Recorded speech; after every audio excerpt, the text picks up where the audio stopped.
All right. Hello and welcome to the latest in our series of webinars on the COVID-19 roadmap to fall 2020. My name is Sparky Mortimer and I'm the Associate Director of Creative Strategy here at Helix Education, and I'm going to be moderating our conversation today. Today we are here to talk about Helix Education's online and blended course quality rubric, and we're fortunate enough to have the authors of the rubric with us to present and walk through this tool and how institutions can use it to accelerate their transition to quality online education for fall 2020. So before I introduce our speakers, I want to go over some quick housekeeping items just so that you are aware, particularly how you can participate in our conversation today. So we are recording this webinar. We will post a link to this webinar on our YouTube channel. And we also have a live transcript going on right now through a service called Otter AI. And so we're going to be providing the link to Otter AI in the chat. And so if you'll see on the bottom of your screen, there is a chat icon that's there. If you click on that chat icon, particularly when you see, a little red number come up alongside it, that's where we're going to be placing the link to the chat. You can also, if you're having some technical issues or other things like that, you can utilize the chat. We've got folks standing by to work on that. Another function that will be helpful for you as we go through our webinar today is the Q&A function. So you see at the bottom of your screen, there's a Q&A icon. And so we will have time for questions at the end. You do not need to wait until the end of the webinar to submit your question. As we're going through and as you see something that you're curious about, use that Q&A function to type in your question. We'll see it. And then once we get to the Q&A portion at the end of today's proceedings, then we will answer those questions and be on our way. And so with that, I will introduce our speakers today. So again, both of our speakers today were authors of Helix Education's course quality rubric. And so who better to talk us through that tool than the authors themselves. So our first presenter is Cherron, our Vice President and Chief Academic Officer at Helix Education.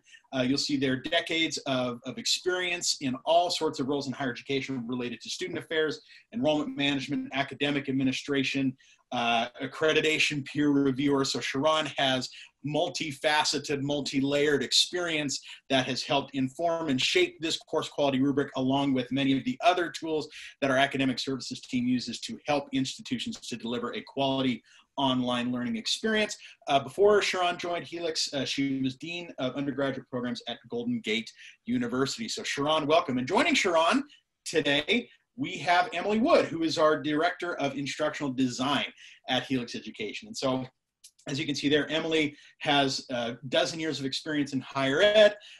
What in particular qualifies her to be a co-author of this course quality rubric is her time as a tenured professor.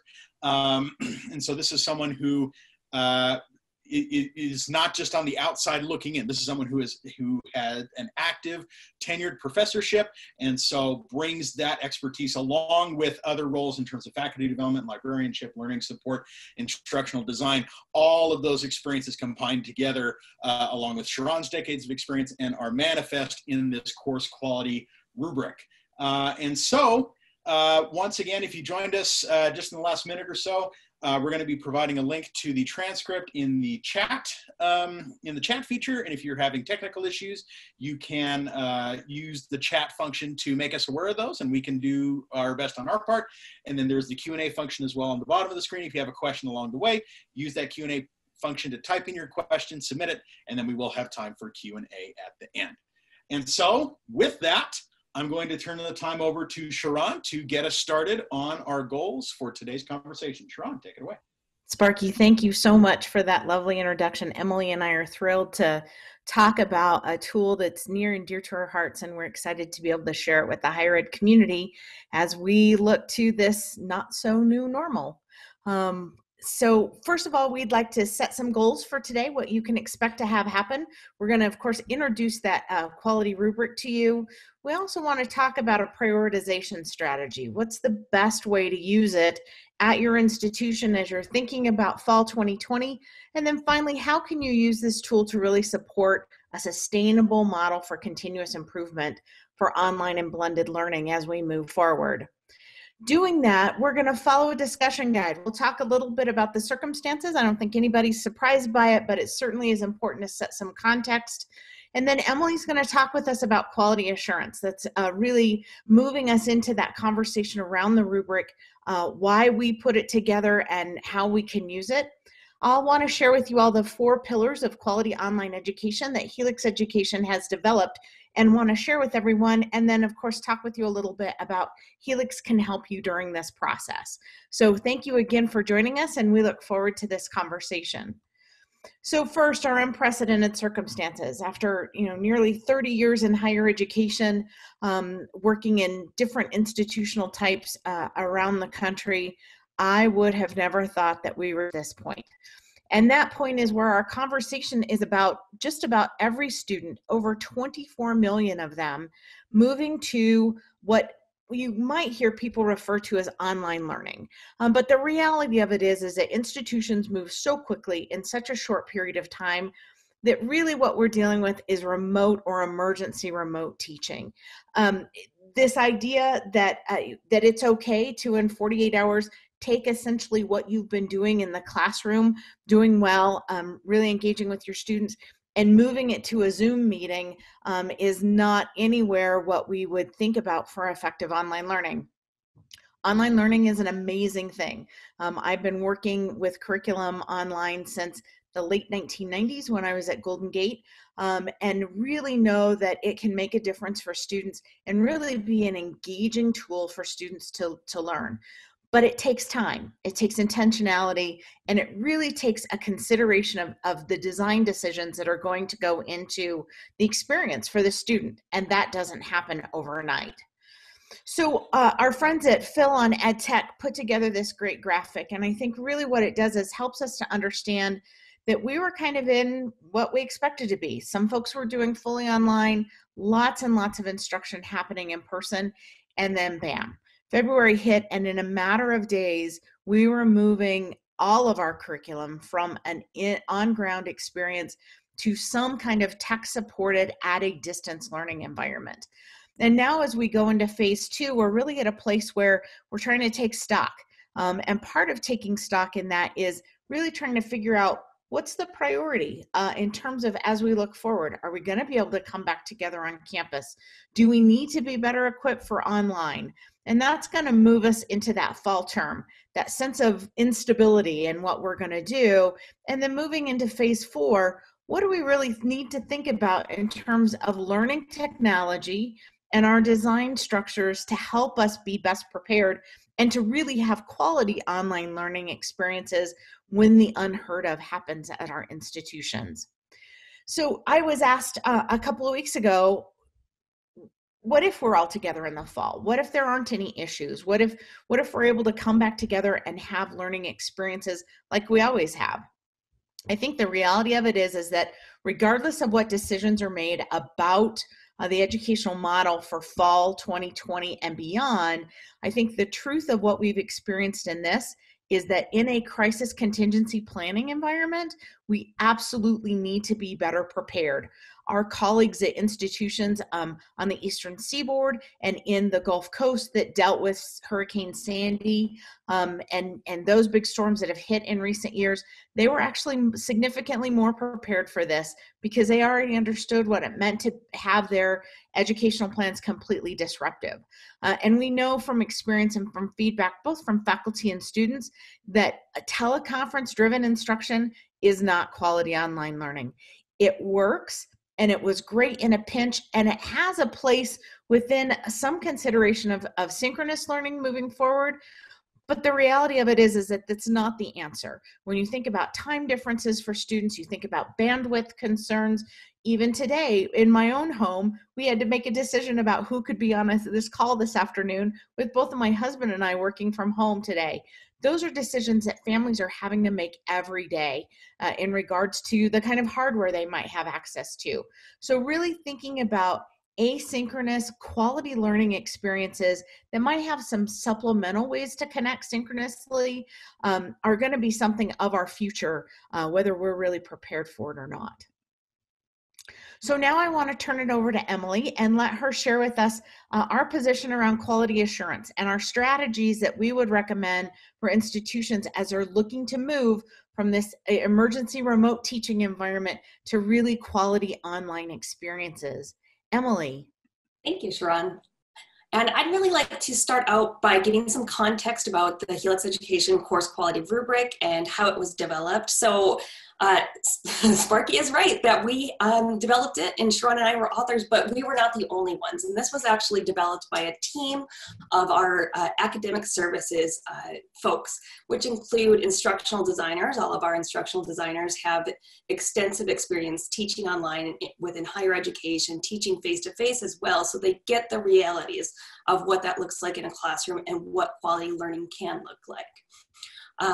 The rubric has been around for quite some time, and we've gone through different revisions. We originally created it because we wanted to have a good way to communicate to our partner institutions and to our faculty some of the shared design expectations, and we wanted to give quality assurance back into the hands of faculty so they can look at their own courses and they would have a tool to evaluate and prioritize what pieces of quality where they think they're doing an excellent job and what areas might need additional support where they want to make those changes and help prioritize those changes. Throughout then, it's been time tested, put through the paces by our partner institutions, by other folks that we've had the pleasure of working with people on the rubric with, and it's been updated regularly as well. As you can see, several different revisions. And those are all based on new pieces of research coming out, because this is a very evidence-based rubric. And in addition to that, we've been wanting to get feedback. And one of the ways we've done that, for instance, is we were able to present this with one of our partner institutions at the 2018 International Distance Teaching and Learning Conference in Madison, Wisconsin. We got some excellent feedback from our colleagues across the nation, and we used that as an opportunity to restructure the rubric to make it more useful for the different types of stakeholders that wanted to use it. And I'll just note there that it's very flexible, that folks can be using this in a variety of different review situations. So maybe you have an existing online course and you want to take a look at what's strong about that, where you want to make changes. Or perhaps you're looking at just a syllabus or just a course development template. And those are really useful ways that you can still get a good picture of quality. Of course, different pieces of the rubric, as we'll see in just a moment, are spotlighted in different ways, but it can be used in a more dynamic manner than any other rubric. And then finally, it's actionable. So after completing the Helix Education course quality rubric, you'll end up with some specific areas where you know you want to make improvements, some action items, and also some priorities. So you can see what's doable, what can be accomplished by making a few quick changes in a matter of hours, and where you might need to get additional support, whether it's through your instructional design team, whether it's through people outside or within your institution, or other areas for faculty deliberation. So that's a little bit about the context of that. And now I'd like to share a little bit about the rubric and actually take a look at the rubric itself. And I'm going to stop sharing so you can do that, Emily. There you go. So I'll pop back up here. So a little bit about this rubric is that it's divided into 7 different categories. And just as an overview, there's learning outcomes, assessments, learning design, learning materials and media, policies, presence, and expectations, editorial and visual design, and blended learning. And we'll take a look at each one of those categories by focusing on some pieces that I think are going to be really useful as we look about what we put online during a period of remote emergency teaching and how we can turn that into a quality online learning experience. Because as we were putting courses online, we might not have had the chance to be as deliberate as we would like to be. And this is an opportunity for us to go back and say, what are those changes that I'd like to make and how can I make them now? How can I identify areas that I might need additional support? So I will just pop down here to talk about assessments, because I know we might already have had strong assessments in our courses that were on ground or face-to-face, and as we were moving them online, we might have missed some of the context. And so this is an important piece to communicate to our students what our expectations are for the assignments and the work that they submit. So it might be through rubrics, it might be through checklists, it might just be through writing really great, clear instructions on what you expect students to do and what you expect them to submit on assignments, how you expect them to perform on assessments, how their work is going to be graded. So some of those tools you might already have in your toolbox, others you might need to develop, but making sure that students really know what is expected will go a long way in reducing stress for them as well as for instructors. Scrolling down here towards learning design, there's a lot we want to say about learning design, but I'll just focus on these few things that I think really make an impact, especially in this situation. If we're working on taking courses that we might have put up online or put into a more emergency remote teaching, now we're bringing them online in a more deliberate manner, is to provide that context to students. So just as we do in face-to-face courses, thinking through how do we explain what we're learning with this particular topic? Why am I asking you to read this particular chapter? Or how does this video or this assignment relate to what you'll be seeing in the real world? So being able to provide that information to students in a really clear manner and providing descriptions so they know why you want them to look at things, why you want them to read things, why you want them to engage in certain ways. Will be helpful in terms of telling the story and providing that context about how you've designed your course. So moving on a little bit to our learning materials. These pieces, as we were moving courses online, we might not have been the most consistent in terms of how we design weeks, or even thinking about how do we show a course, how do we demonstrate a course in terms of weeks or modules or units. And now we have that opportunity to step back and think, oh yeah, how do my students engage and move through the course in a sequenced manner? What does that look like? Do they know how to find that navigation? And is it clear where they're going to be able to find things?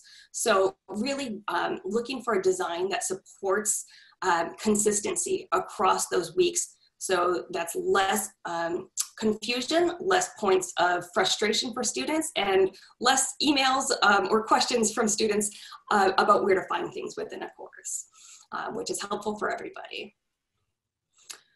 We also have policies, presence, expectations. This one and the next one, which is editorial and visual design, are a lot of places where you probably already have these policies or these expectations outlined somewhere. Maybe it's in a syllabus, maybe it's in a departmental or a student handbook. And really the key here is not for you or not for an instructor to be tech support or to be the person that has all the policies, but to be able to make those connections for the students who may be entering your course, and that's the first course they're entering online in the fall term. So some important things here are providing a schedule for grading and feedback.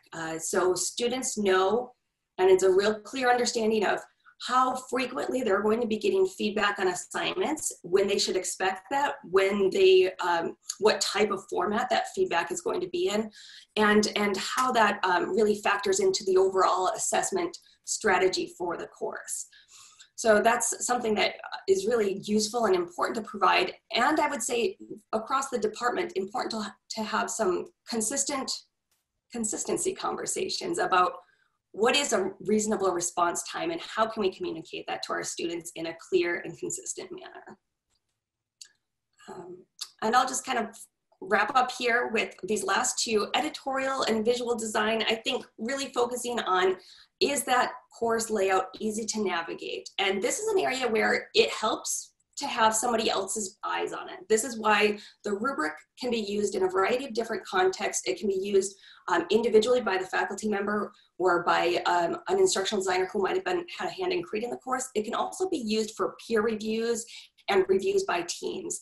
And this is where we can see, well, maybe it was clear for somebody who designed it, but it might not be as clear for students who are entering in for the first time, and this is how they are entering their learning experience.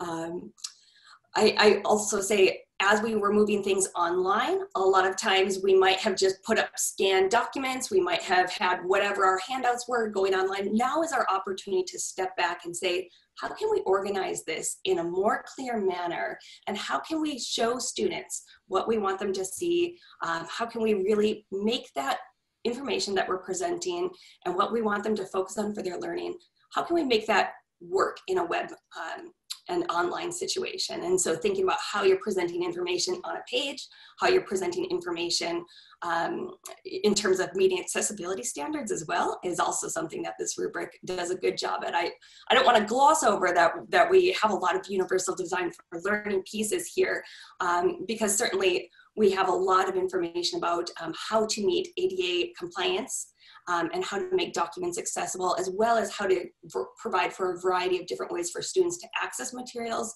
and as well as represent their knowledge in different ways. And then, you know, in terms of thinking, maybe we're developing courses for the online because it's an uncertain fall in terms of what we're walking into. We might not know if we're going to be meeting students online or if we'll be meeting them on campus, or if it'll be somewhere in between. And so the best strategy, and the one that we're recommending, is to provide the design as if it was going to be online, and to think about how can I provide as much context, as much structure, as much organization that I would like to see in an online course. So students are going to be successful there. And then if plans change, we still have that support structure and that scaffolding. So if it moves to a blended or a hybrid type learning environment, students still have the ability and all the information they need, because it may be a little bit uneven, as Cherron mentioned, in terms of the access and in terms of what that looks like across the nation. Those are a few pieces of our rubric that I thought were especially helpful, considering where we are right now and what our goals are for fall. But I would also like to say this rubric has a lot of different points that can help somebody decide what's right for fixing right now or making improvements to right now, and where do I want to have a more deliberate conversation with faculty and with administrators on campus and support services on campus. Where might I need help from the academic librarian team on my campus, or where might I need to talk to somebody from Access and Disability Services to make my course better. Those are all areas, and part of this is we have this structured system here where you can indicate if a particular standard is demonstrated, partially demonstrated, not demonstrated, or not applicable. And what that does is it allows the reviewer, whether that's a faculty member, whether that's a member of the of a design team that has put it together, it allows them to say what's doable right now, what's a priority for this course, maybe it's not so much of a priority for this course, and what's our plan to accomplish that, and who do I need to contact and work with. And that's really how we have used the rubric, not only with our current partners and partner institutions, but also with others. And I think that that's a great opportunity here. So I'm going to stop sharing and talk a little bit about kind of the next piece here, which is really about the priorities, because this is a great rubric tool. It's going to be freely available to those who are attending and to everybody on our site. But I also want to really show that it's important to have a prioritization of the courses. I know we're pulling back up the slides so we can get back to that piece. Yep. I'll be right there for you, Emily. Sorry about that. Yep, it's okay.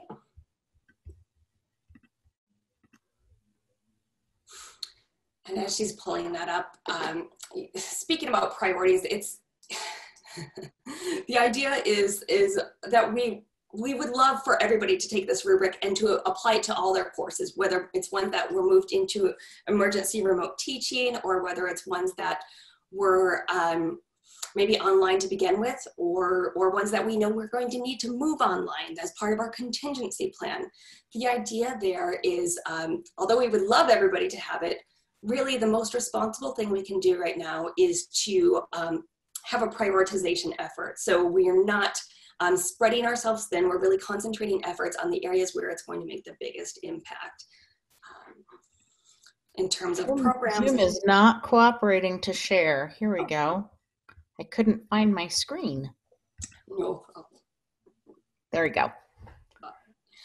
Yeah, as I was saying, so thinking about not spreading efforts thin, especially as we're heading into the summer, preparing for fall, but to think about how can we have the greatest impact. So thinking about it from the programmatic level, your general education courses, your liberal studies courses, those that are part of what all undergraduates or most undergraduates are going to be touching in some manner as they work throughout their program, is a priority area. And we have specifically set within the Helix education course rubric some pieces that have worked particularly well for general education, knowing that that's just an important piece for students as they're working throughout their academic careers. We want to make sure those courses especially are successful. Additionally, majors where you're having your largest enrollment.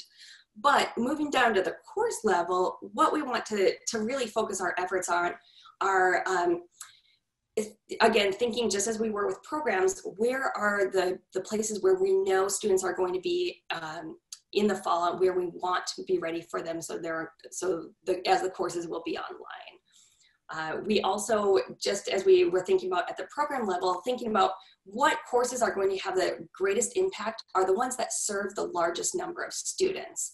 So looking at current registrations that might already be in place for fall, as well as past course sizes, should give you a good indication of where you really want to set your priorities as you develop a quality assurance network.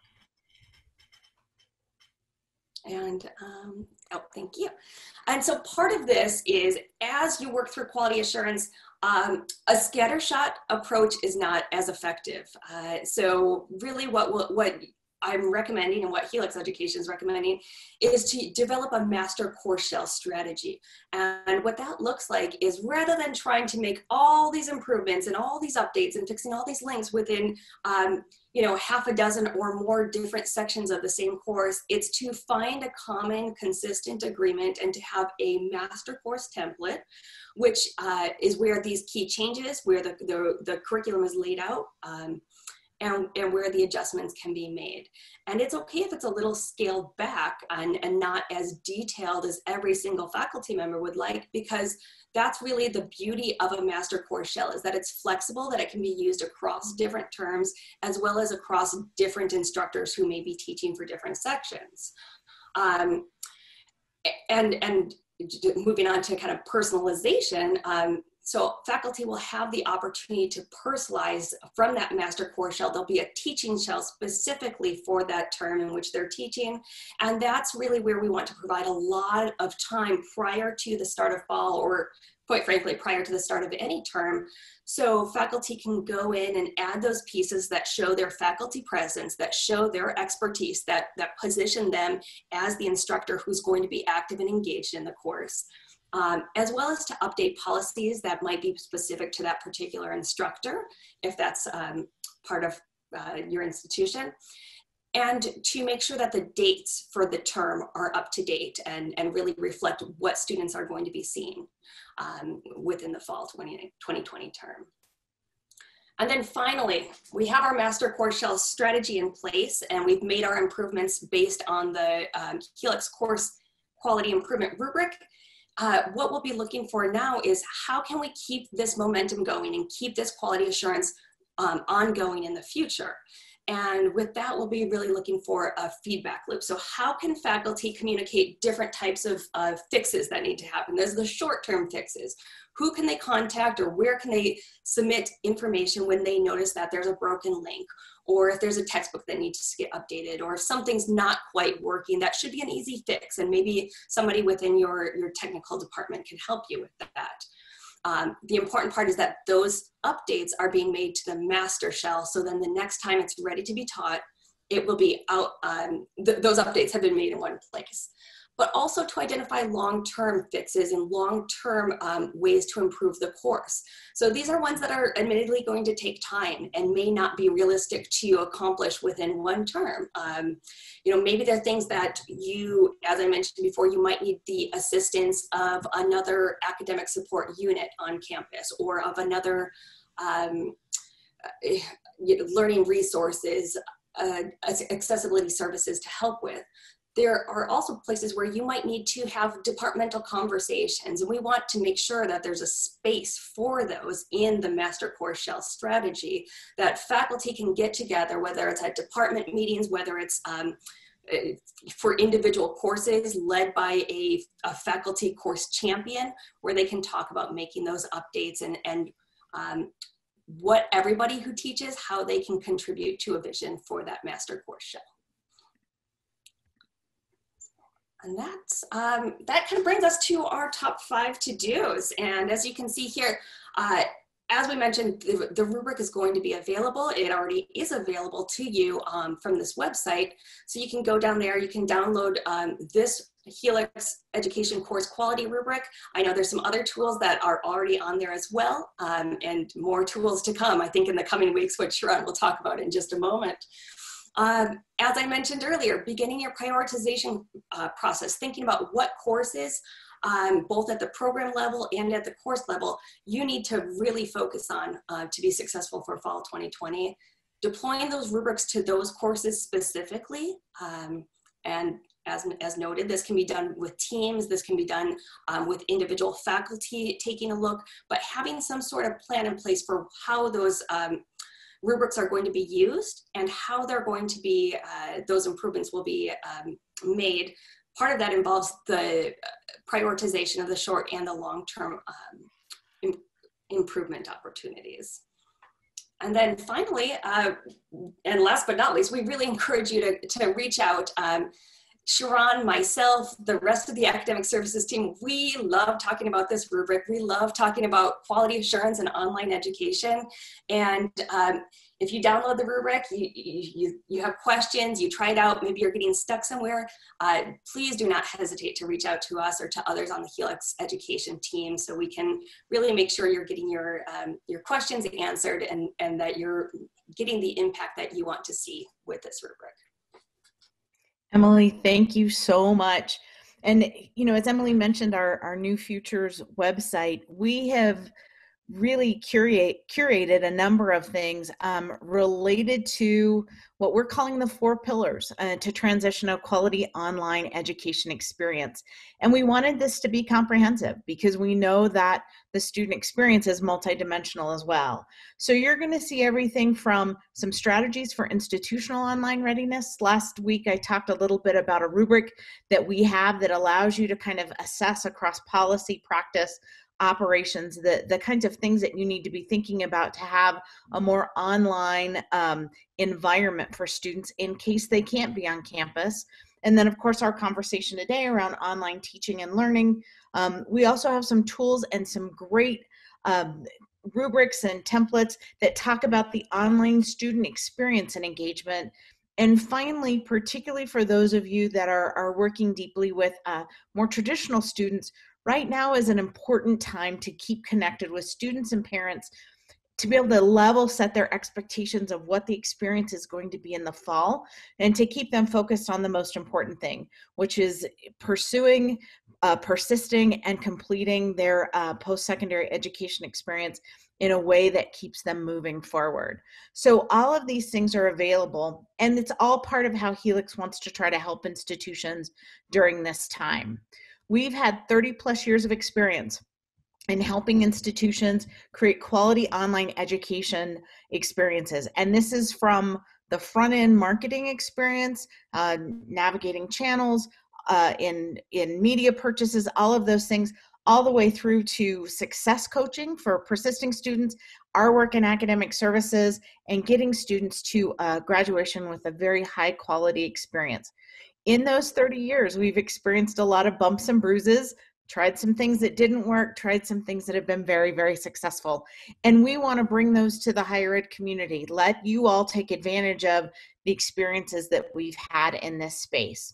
So what we've done is put together a number of tools that are available. And we want you all as institutional experts to be able to take those tools and really step forward in creating that high quality educational experience. Because as we move forward, the grace, the patience that students, parents, accreditors, our regulators have had during this crisis period it's probably going to soften a bit. They're going to have higher expectations for us than what we've been delivering. And we want our institutions to be ready for that. And we feel like these tools can help. So as you look at the things related to the 4 pillars, know that in each one of them, this toolkit is going to be available for you. A number of these are already available online on our website, and more is coming as we continue to develop. But you can expect to see, much like our course quality rubrics related to each one of those categories, some how-to guides, including how to take a new student orientation experience online, for example. Lots of professional development and training. We'll be doing more of these webinars as the weeks progress. We also have a number of podcasts and white papers that are there that we want to share with you all. Some foundational templates, maybe things like a communications email structure or a texting model, or in our case, and we'll talk about this in a few weeks, the idea of a course content guide that can help you really create a quality online course and then help equip whoever's going to build that course for it to be at its highest level of quality for students. And then performance benchmarks and KPIs. So you have a sense of how your institution might be doing against what we know to be best practice and what you can expect there. So again, all of these are available on our website, www.helixeducation.com/new-future, and that takes you right to an explanation of those 4 pillars and then access to all of the materials. I mentioned the webinars and podcasts that are coming. We'll be doing some professional development opportunities as well as we continue along. And absolutely, this email address, newfutureinfo@helixeducation.com, is available for you to send questions about any of those pillars, about anything that you might be challenged with or trying to noodle through a decision on related to our roadmap to 2020 for fall. Feel free to drop an email and we will find the right resources within our organization to help you with that and to make sure that you have the tools and the techniques that you need to be able to be successful and to serve our students as well as I know all of us want to in fall 2020 and beyond. So this is a little bit of our roadmap, week by week journey, what you can expect in each of those weeks in terms of new content, new webinars, new opportunities to have these discussions. We're in the week of May 11th now, obviously, talking about the online teaching and learning experience. Next week, we will be doing a webinar related to the online student experience. I'm looking forward to a great conversation with a colleague of mine, Dr. Brian Burke, who's going to be talking with us about student affairs and how it's time for our student affairs professionals on campus to rethink the kinds of services and supports and activities that they do in a way to really be ready to serve online students and students at a distance. So I'm looking forward to hosting that conversation with him, and I hope that you can join us. And more information will be out about that very, very shortly. So stay with us through the summer. We'll continue to share this information. We're excited to have you on board. And I hope that you feel like we met our goals with you today. Certainly covered the course quality rubric. Thank you, Emily, for the time you spent on talking through that. Hope you have a clear understanding of what a solid prioritization strategy might be, and some thoughts for like longer term, how we can think about continuous improvement and looking at online and blended learning. So I hope you feel like we accomplished those goals and you got some quality information out of our experience here together. So we're going to open it up to Q&A. I'll stop sharing, and our friend Sparky is going to help us if anyone submitted questions. Yes, absolutely. We do have a handful of questions at the ready. If you joined us a little bit late, that's just fine. There is a Q&A icon at the bottom of your screen. Just click that icon and submit your question, although we do have a handful already. So thanks to everyone who has submitted questions thus far. So Cherron and Emily, I'll just kind of put the questions out, and then between the two of you, or maybe each of you have a perspective for answers for these. So I'll just go ahead and get started. First question that I see is, how does Helix Education's course quality rubric compared to others, such as Oscar or the Quality Matters rubric? How would you compare and contrast Helix's with some of the other ones that are available? Absolutely. And certainly the intent here is not that this rubric is replacing or what is better or, nothing's better or worse here. I think what it really shows is that we're coming at it from a different perspective. I love Quality Matters. I was a certified facilitator with them. I've trained over 250 people in how to use the Quality Matters rubric. So I'm very much still an advocate of those different rubrics. But what I see that ours does differently is that ours really takes the student experience expertise in a very large sense, the expertise that Helix Education has, and puts it into what are those factors, what are those quality indicators that we would expect to see in a course.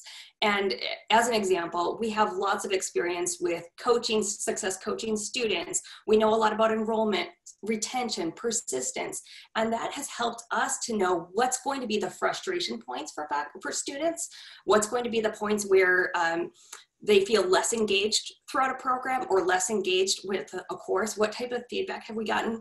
And we've used that, mixed it with the research that we have, and that's out there within instructional design best practices, as well as the research that comes from the overall student experience within higher education. And we've used that to develop quite a few indicators. Some of them are small, and some of them have a much bigger impact, such as how is this discussion relevant, and how do you show the relevance of what they're going to be learning. So the student, overall student experience expertise that Helix Education brings into the rubric. And I'll also mention that this rubric is developed in a flexible way to allow for a variety of different uses. As I mentioned, it could be a tool, and maybe certain parts of it come to review a syllabus and to say, you know, does my syllabus communicate this? It could be used to review a built course. It could be used to review a course guide or something that would serve as a framework or a blueprint to build a course. So it can be used in a lot of different ways throughout the course design, course development, and course improvement process, rather than at one fixed point, which is what we see with a lot of the other rubrics out there. Emily answered it perfectly. So I'm going to just say next question, Sparky. All right, that sounds good. So as we went through the presentation, we talked about this concept of a master course shell. How do you resolve the potential conflict between a master course shell and academic freedom? Does that shell impede that freedom? How would we resolve that conflict? So first and foremost, I would say that it doesn't step on academic freedom at all, in that it is the faculty voice as the subject matter expert that's contributing to that course. And ideally, faculty themselves within a department are having conversations about the program and the role of that course in the program and all of their contributions to what that needs to look like. And the master shell really is designed to have an assurance that if a student takes management principles, for example, from me as a professor, and then takes it from Emily as a professor, I know at the end of the day, those same learning outcomes are being shared across those varying professors, varying course shells, in a way that then gives me assurance that students are learning what I tell them they should be learning at the programmatic level. But there's lots of room in the master shell for me to bring my own personality or my own professional experience in by crafting or shifting a discussion. But there's also opportunities for the department chair to say, this particular assessment is a signature assessment for us to work to and understand the broader implications of this course within the program. So that master shell model really allows you to have a nice solid foundation with space around that personalization, and that space should be defined departmentally or programmatically, but then give you the ability to scale when you need to bring in additional faculty if that's necessary, to maximize your resources and have scalability within your programs. And we know that as we're all challenged by the cost structures that are underlying all of this dynamic change right now, thinking about scale is an important issue. And that master course shell does that, but does it without any sacrifice for academic freedom. Excellent. Great. Thank you, Cherron. Emily, you mentioned as you were going through the rubric, talking about creating opportunities for programs and courses with the biggest impact. But there's a question here about suggestions for providing assistance to faculty who want help with low priority courses. You know, people in a position where, we want to support them and their students, but they don't quite take priority that other programs do. And so what resources or tips are available for those faculty so that they can begin strengthening lower priority courses now? Absolutely. And I think everybody sees their course as a priority. So it's important to recognize that the prioritization efforts that are happening are as a result of the move from emergency remote teaching to quality online learning for fall 2020 specifically, and to set that as the framework for the prioritization. In terms of having support for faculty who might be wanting to improve a course that is not one that's maybe going to be offered in fall, or not one that has very high enrollment, you still can offer the tools. Never want to turn people back and turn people away from the quality assurance process if they're interested, because that is definitely an energy you want to harness. So the tool, the rubric, is available, and we've made it pretty clear in terms of the expectations, in terms of how we've outlined the items. So it could be used by a faculty member who wants to do a self-review of their course and to identify pieces. And they'll probably see areas that they know that they can fix very quickly, perhaps in a matter of hours, and to make a big impact for their students, as opposed to areas where, oh, I might need to really rethink this assignment, or maybe I need to have a conversation with a faculty member or a faculty colleague. So I think helping them to understand where they fit in terms of that prioritization, where the what they can do on their own, and then having a plan for, well, when can we get to those pieces, and when does that come up? When is that going to be next for your course? Cherron, I don't know if you have anything to add there. No, I think the key here is just what Emily said. You never want to tell anybody no when they're interested in advancing quality and what's happening in their course. But I think that's really why we've designed the rubric to be the way it is, because it can be. I could pick it up myself and do an analysis of my own course, or find a colleague and swap with them, right? It can happen very locally. But I think as we think about what needs to happen between now and fall 2020, I think many of those academic librarians that are also technologists, the instructional design and academic technology teams, leaders that are really in the forefront of instructional design, they're going to need to be able to strategize at a much more global level to have the higher impact. That doesn't mean that I, in my specialized elective course, can't do some work too, but we want this to really be flexible enough that it can happen at all levels in the organization. Excellent, Cherron and Emily, thank you. And our next question is along those same sorts of lines.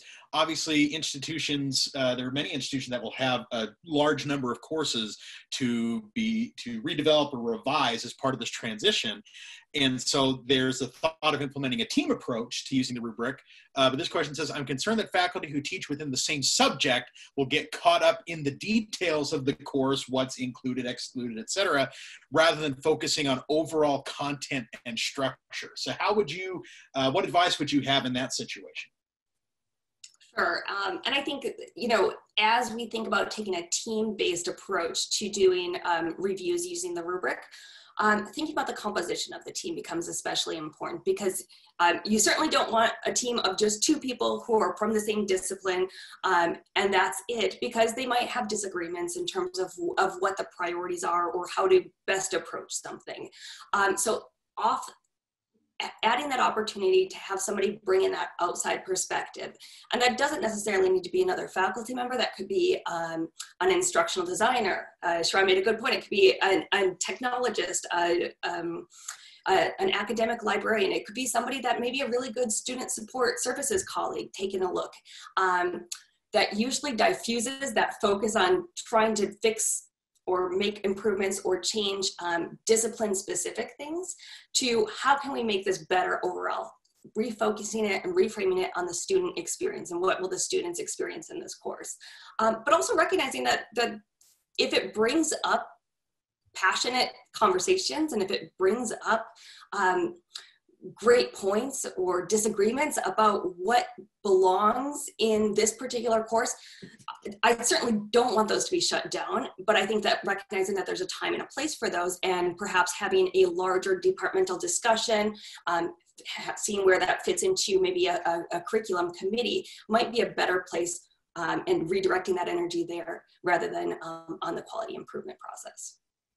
And I would say, given that there's about 90 days between today and when the fall term is going to start, we talk about it as course hygiene, but the idea of first and foremost, make sure that your dates are correct and aligned to the fall term, that your links are working, and that things are as current and up to date as possible, because those, frankly, are the kinds of things that frustrate students so deeply in the online learning environment. So let's make sure that all of those hygiene things are taken care of first and foremost, and then we can get into those deeper pedagogical, content-related conversations.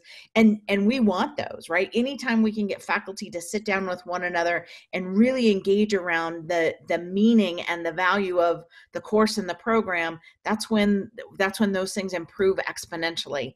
But there's a time and place, as Emily mentioned. So let's focus on the course hygiene first, and then leave the really good, juicy stuff for a little bit later. All right. So the next question, I think, is another kind of perspective on this. As we talk about, a team approach, there may be opportunities for the adjunct pool to help out with that.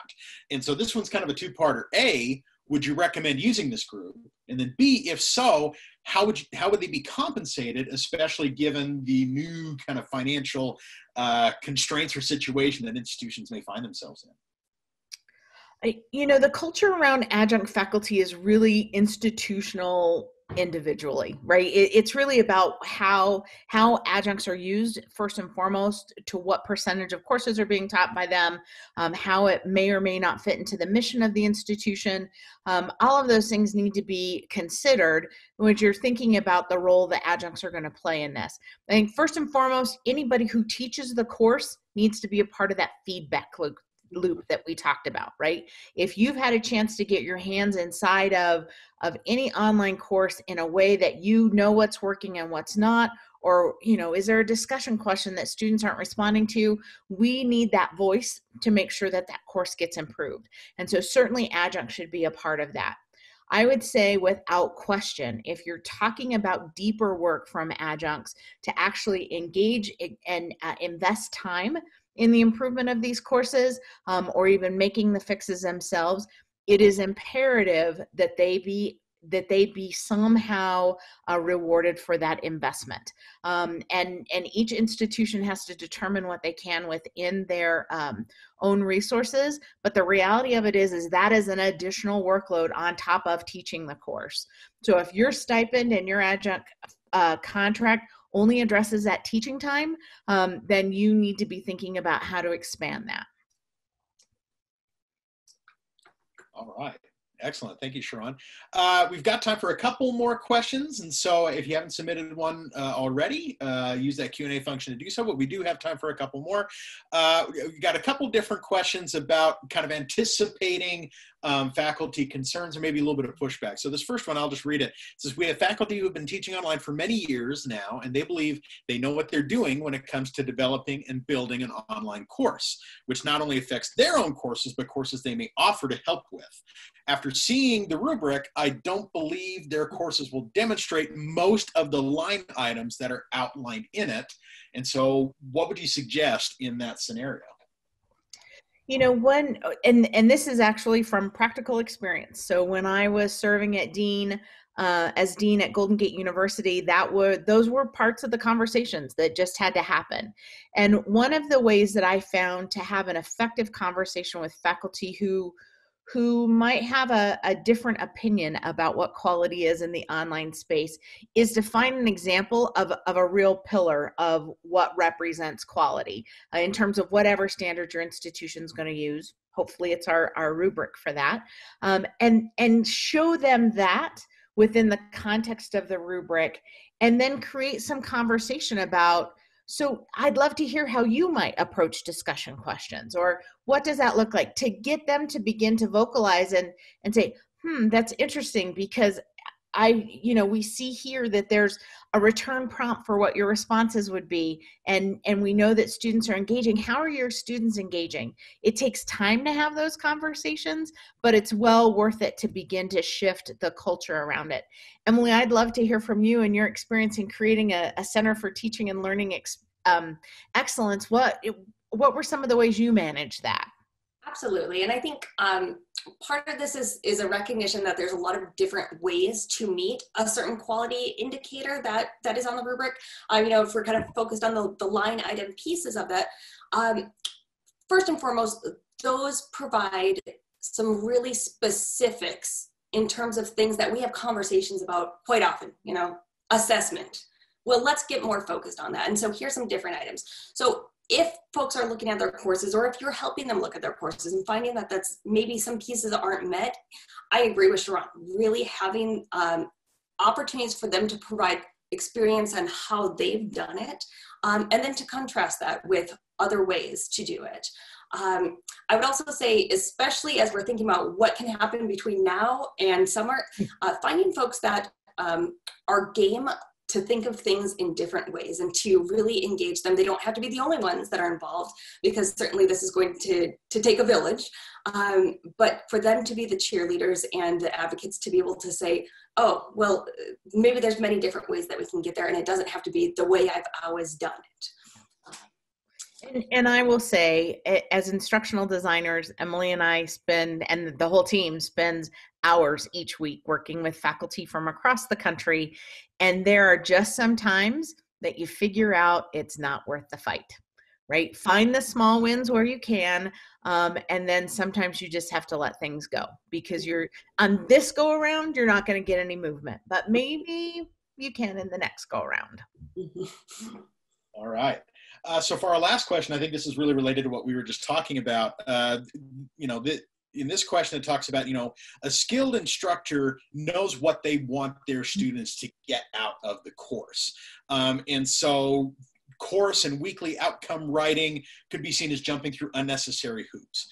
But why is, course and weekly outcome writing, why is that particularly important in an online setting? And how do you sell that importance and that concept to those faculty who say, I know what I want students to get out. This is unnecessary. Oh, my favorite. I think this is where you would gently communicate that this is about the student. It's not about the faculty member. And that's a hard conversation to have. But the reality of it is that students who are online, who are working through content with your guidance, but largely on their own, need to understand what it is that's expected of them, what it is they're going to experience, what are the most critical salient points that they need to be focused on in their learning. And that comes with intentionality and a purposefulness that really high quality design is going to reflect. And what you'll learn on the back end of that is that students will have a better grasp of the work that they need to do, your expectations of them, and how all of these puzzle pieces that are a college education can begin to fit together in a way that's meaningful. Emily, I'd love to hear your thoughts on this too. Well, absolutely. And I think, just as you had said, this isn't about writing a lesson plan that only an instructor is going to see. This is about communicating and being very transparent to students about what you want them to accomplish at the course level. And maybe there's already established course level outcomes, but also at the weekly level or at the unit or module level, however that's organized, so they can see the procession and how that's going to build up to those larger course level outcomes. And ideally, how that's going to build up to maybe the general education outcomes or larger, goals of learning for the institution. Because our rubric is so outcomes based in terms of the alignment and connect, that's kind of the centerpiece to connect assessments, to connect the learning materials. So it really does have a larger picture than why am I writing this? It's not an add-on to your course. It's something that really should be helping to frame and shape the rest of the design of your course. Excellent. Cherron and Emily, thank you so much for everything that you presented today and for your answers. And thanks to those who submitted questions. Before we go really quick, I just want to go one more time just to show where to find Helix Education's course quality rubric. And so I am going to share my screen really quickly. And so you'll see here our website, helixeducation.com/new-future. And so as you scroll down here, you'll see these 4 pillars of transitioning to quality online education. So the course quality rubric is located here under this pillar, the online teaching and learning experience. And so as you go to that page, you'll scroll down here to assessment rubric, and that's where you can find the course quality rubric that we've talked about today, and download it, share it, use it to your heart's content. And then once again, our email address is excuse me, newfutureinfo@helixeducation.com. There's also a spot on the website where if you would like more assistance and to contact us, you can fill out this form, and that will alert that email address. We'll be able to reach out and speak to your particular challenges and how we might overcome them together. So once again, Cherron, Emily, thank you so much for your contribution today. Thanks to all of you for attending, and we look forward to seeing more of you as we continue our series of webinars on the roadmap to fall 2020. Thanks again, everybody. Stay safe and have a good rest of your day. Thank you.